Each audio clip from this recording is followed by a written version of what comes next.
Political accountability नहीं है।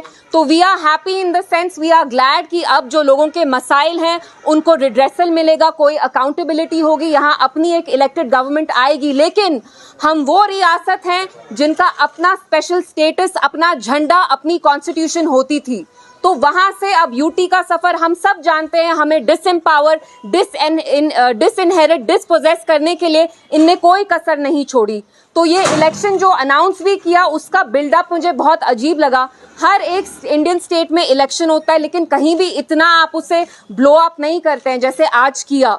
तो we welcome this move, but obviously मेरा ये कहना है, हमारा ये मानना है कि जिस स्टेट का अपना स्पेशल स्टेटस था उससे आपने हर एक चीज छीन के अब आप ऐसे जताना चाहते हैं कि आप हम पे एहसान कर रहे हैं। आप हम पे कोई एहसान नहीं कर रहे हैं। किसी भी जमहूरियत में, किसी भी डेमोक्रेसी में election is an integral part of any robust democracy.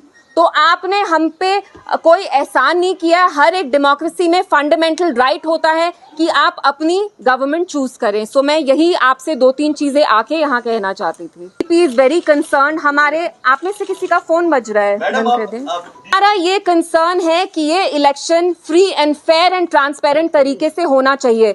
जैसा कि आपने खुद कहा, इलेक्शन डिक्लेयर होने के 12 घंटे पहले लगभग 150-200 ट्रांसफर्स अब्रप्टली, आर्बिटरली एलजी गवर्नमेंट ने किए, एलजी एडमिनिस्ट्रेशन ने किए। और हम जानते हैं whatever said and done, LG administration का यहाँ जो बिहेवियर है, it's full of prejudice, it's full of बायस। आप जानते हैं कि वो बीजेपी को फेवर करते हैं और करते आए हैं, और जो यहाँ की बाकी पार्टीज हैं उनके साथ वो कितना हॉस्टाइल रहे हैं। और जैसे आपने आउटगोइंग डीजी के बारे में बात की, आप खुद जानते हैं कि वो कैसे पॉलिटिकल स्टेटमेंट्स इश्यू कर रहे थे, although that is not his jurisdiction. His jurisdiction, his purview lies in maintaining law and order. So of course we also have an apprehension that this election should be free and fair. It should not favor any one political party and BJP in this case.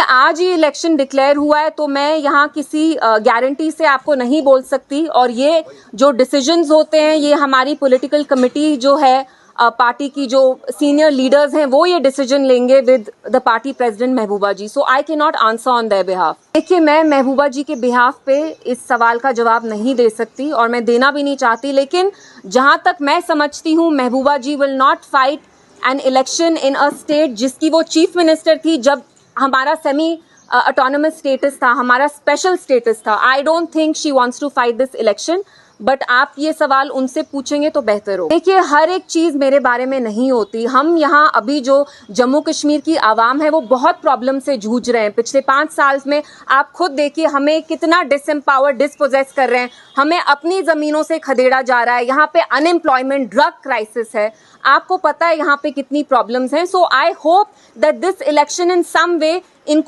इनके जो मसाइल हैं उनको redress करे। हमने भी तैयारी start कर ली है एंड इंशाल्लाह within a week to 10 days we will be releasing our manifesto as well. देखिए, मैं कहना चाहती हूँ कि मरकजी सरकार left no stone unturned to break PDP. आप खुद जानते हैं कि कांच की जैसे टुकड़े टुकड़े होते हैं वैसे ही इनकी कोशिश रही, क्योंकि महबूबा जी एक बुलंद आवाज रही हैं और वो बोलती आएंगी। But Alhamdulillah, regardless of their efforts, you've seen that even in the parliament elections we performed very well. तो आगे जाके भी हमें होप है, हमारे जो वर्कर्स हैं they are very happy कि elections announce हुए and we are hoping that we put up a good fight and inshallah we are hoping to win. देखिए, ये सवाल everything आप देखिए, जो यहाँ unemployment है, जो dispossession है, disempowerment हुई है, उसका root cause ये है कि हमारा special status revoke किया। अगर वो नहीं किया होता, यहाँ डायरेक्ट रूल आता नहीं और ये लोग ये चीजें नहीं कर पाते। So obviously in Kashmir you can not isolate one issue from the other. हम ये नहीं कह सकते कि हम लोकल इश्यूज पे ही लड़ेंगे और इतने बड़े मसले को हम साइड स्टेप करेंगे। It has to be very holistic, we will talk about everything.